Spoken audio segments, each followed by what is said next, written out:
प्यारे देशवासियों, नमस्कार। आज मैं आपके साथ केंद्र की मंशा के बारे में, यानी केंद्र की जो नीतियां हैं या वो जो भी कानून वगैरह बनाते हैं, बिल लाते हैं, उनकी मंशा के बारे में संतोष मलिक जी की चिंता आपके साथ साझा करना चाहूँगा।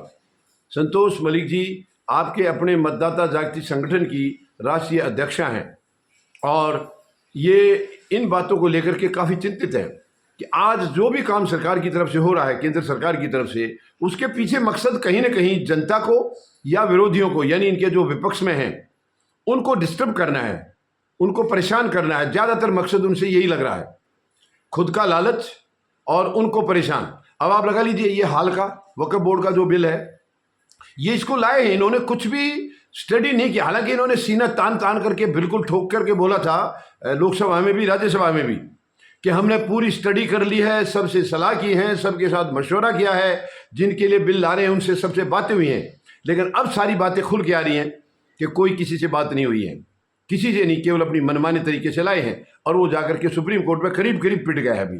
तो कहने का मतलब, इससे पहले आप देख लीजिए, वो 3 कानून लाए थे, कृषि कानून, और ये कहा था कि ये किसानों के लिए खुशहाली के दिन लाएंगे। लेकिन बाद में साबित हुआ कि वो किसानों की बर्बादी के कानून थे और उसको 13 महीने लगातार किसानों ने दिल्ली के चारों तरफ आंदोलन किया था। आपको ध्यान होगा, 13 महीने तक। और उसके बाद वो देश के प्रधानमंत्री ने आकर के माफ़ी मांगी देश से और वो कानून रद्द किए हैं। और भी कई बार ऐसे हुए हैं। और कानून अगर किसी तरीके से उसके खिलाफ कोई इनको दिक्कत लगती है, अध्यादेश ले आते हैं, अध्यादेश से शुरू कर देते हैं। मतलब इनका मकसद ऐसा लग रहा है कि इनका मकसद कोई काम करने का नहीं है, जनता का भला करने का नहीं है, जनता के वेलफेयर का नहीं है। इनका मकसद केवल यही है, कुर्सी पर बने रहने के लिए इनका भय सबको नजर आना चाहिए कि ये बहुत खतरनाक आदमी है, बहुत इनसे जनता भयभीत रहे। ये इनका मकसद लग रहा है। ये यानी आप देख लीजिए, वो चाहे विपक्ष में जितने नेता हैं, उनके खिलाफ आए दिन कोई ना कोई ईडी की कार्रवाई, कुछ ये कार्रवाई, और कोई ना कोई नया बिल बना करके, जिससे कभी माइनॉरिटी कम्युनिटी में मतलब एक दहशत फैल जाए, कभी वो दूसरी कम्युनिटी में फैल जाए। इस तरीके का इनका रवैया शुरू से आज तक लग रहा है। ये संविधान के खिलाफ है। हमारे संविधान में इसकी कोई जगह नहीं है। ये टोटल तानाशाही है, एक किस्म की दुश्मनी है। तो इससे संतोष मलिक जी बहुत डिस्टर्ब हैं, बहुत चिंता में हैं। केंद्र सरकार जो होती है वो किसी भी दल की हो, सरकार बनने के बाद वो दल नहीं रहता, वो देश की सरकार होती है। मगर इनकी भावना आज भी, आप देख लीजिए, प्रधानमंत्री महोदय की खुद की मानसिकता, वो अपने आप को बीजेपी का प्रधानमंत्री मानते हैं, देश का प्रधानमंत्री मानते ही नहीं है।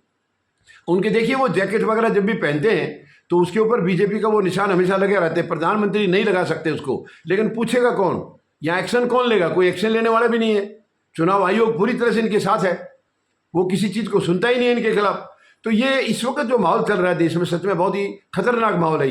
ये माहौल सही नहीं है, ये लोकतंत्र के खिलाफ है, लोकतंत्र को कमज़ोर करने वाला माहौल है। लेकिन इनकी कोशिश तो यही है शुरू से, जब से आए हैं, कि लोकतंत्र को बर्बाद करना है। ये लोग लोकतंत्र को चाहते ही नहीं है, ना इनका लोकतंत्र में कोई विश्वास है, ना इनका संविधान में विश्वास है, और इन दोनों के खिलाफ ये कार्रवाई कर रहे हैं। इन्हें कोई लेना देना नहीं है। और दिक्कत यह है कि इनको जनता की वोट की भी जरूरत नहीं है। जनता के वोट की जब जरूरत होगी तो सरकार उससे भय खाएगी, उसको डर लगेगा कि हम अगर गलत काम करेंगे तो कल जनता वोट नहीं करेगी। लेकिन इनको वोट करने के लिए मशीन है, ईवीएम मशीन है, इसीलिए ये जनता से भी डरते नहीं है। तो ये माहौल इस वक्त जो देश में बनाया जा रहा है, बहुत ही वो मतलब एक किस्म से एकदम टोटल तानाशाह का है, टोटल दुश्मनी का है। ये पूरे देशवासियों को भी दुश्मन मानते हैं और विपक्ष को तो मानते ही हैं। विपक्ष को तो ये बिल्कुल छुआछूत की तरह डील करते हैं। विपक्ष को समझते ही नहीं कि वो तुम्हारे बराबर के राजनेता हैं, और उनमें भी ऐसी पार्टी है जो 55 साल देश पर राज किया है। ये बिल्कुल नहीं, ये उनको राजनीतिक विरोधी इतने ज़बरदस्त तरीके से मानते हैं कि उनको सामने देखना तक नहीं चाहते हैं। उनके खिलाफ भी आए दिन कोई ना कोई कार्रवाई ईडी के थ्रू या कोई और दूसरी तरीके से उनके खिलाफ करते रहते हैं, जो कि किसी भी तरीके से जायज़ नहीं ठहराई जा सकती। यानी भारत एक लोकतांत्रिक देश है, दुनिया का सबसे बड़ा लोकतांत्रिक देश है, लेकिन आज धज्जियां उड़ाई जा रही हैं। और हमारे जैसी संस्कृति, हमारे जैसे संस्कार धरती पर शायद ही कहीं मिलेंगे। मगर आज टोटली पिछले 11 साल से तानाशाही के तरीके से सरकार को चलाया जा रहा है, और उसमें केवल एक ही है मकसद, सरकार जो कहे वही सही है। ये कितना भी गलत काम करें, कोई भी गलत नीति बनाए, कोई भी गलत कानून बनाए, वो किसी को उसको विरोध करने का अधिकार नहीं है। ये इनका सोचना है, ये इनका मानना है। और जो संवैधानिक एजेंसियां हैं वो पूरी तरह से नतमस्तक है इनके सामने।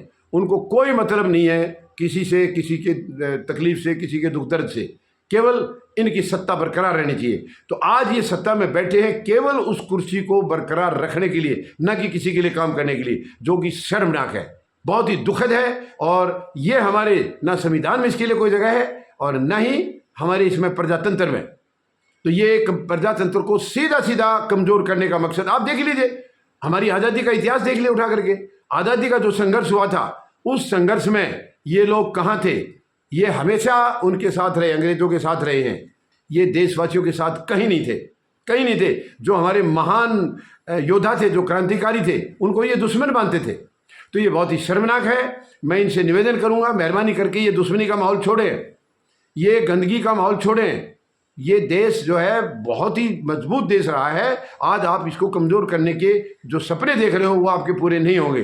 भारत कभी कमज़ोर ना था, ना है, ना होगा। आप कोशिश में ज़रूर लगे, लेकिन भारत कभी भी कमज़ोर नहीं होगा। भारत दुनिया का सबसे बड़ा लोकतांत्रिक देश है। हाँ, जनता हमारी शांत बैठी है, अभी पता नहीं क्या कारण है। वो आपका विरोध करने के लिए खड़े नहीं हुए, लेकिन जिस दिन हो जाएंगे उस दिन आपको उखाड़ के दम लेंगे। तो ये गलत है। जो भी नियम बनाए जा रहे हैं, जो कायदे कानून बनाए जा रहे हैं, जो बिल लाए जा रहे हैं, वो केवल जनता को और विपक्ष को परेशान करने के मकसद से लाए जा रहे हैं। और बाद में उनको या तो माननीय सर्वोच्च न्यायालय से हटाया जाता है या कोई और विरोध की वजह से ये हटाया जाता है, जो कि सही नहीं है। एक लोकतांत्रिक देश के लिए ये जो काम करने का तरीका है इनका, ये बिल्कुल सही नहीं है। धन्यवाद। जय जवान, जय किसान, जय हिंद।